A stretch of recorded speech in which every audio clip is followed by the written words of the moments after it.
Ang iyong araw na ito, Mates, may biyaya ang Diyos sa ating lahat. Ugaliin lamang abangan ang mga video at taposing makinig upang pagpalain tayo ng mabuting balita. Halika at ating pakinggan.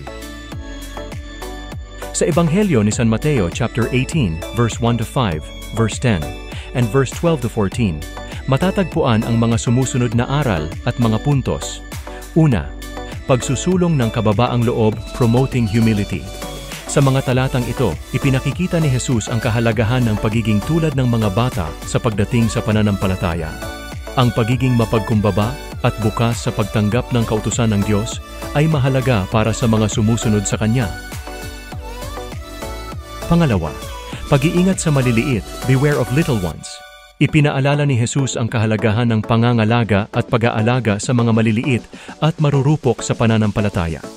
Ang pag-aalaga sa bawat isa sa ating mga kapatid ay mahalaga sa paningin ng Diyos. Pangatlo, pag-ibig at pananampalataya, love and faith.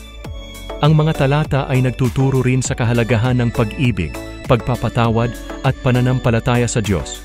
Sa pamamagitan ng mga ito, tayo ay nagiging handa sa pagbabago, katuparan ng kalooban ng Diyos, at pagmamalasakit sa ating kapwa. Pang-apat, malasakit sa bawat isa, caring for each other. Ang mensahe ng paghahanap sa nawawalang tupa ay nagpapahayag ng malasakit at determinasyon sa paghahanap at pangangalaga sa bawat isa sa atin na maaaring naliligaw o nangangailangan ng gabay sa kanilang pananampalataya. Pang-apat, malasakit sa bawat isa, caring for each other. Ang mensahe ng paghahanap sa nawawalang tupa ay nagpapahayag ng malasakit at determinasyon sa paghahanap at pangangalaga sa bawat isa sa atin na maaaring naliligaw o nangangailangan ng gabay sa kanilang pananampalataya.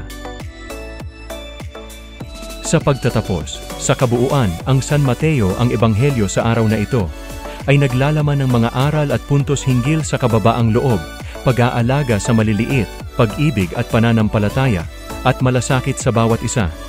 Ipinapakita ng mga ito ang kahalagahan ng mapagkumbaba, mapagmahal at mapagmalasakit na pag-uugali at pananampalataya sa ating relasyon sa Diyos at sa ating kapwa-tao.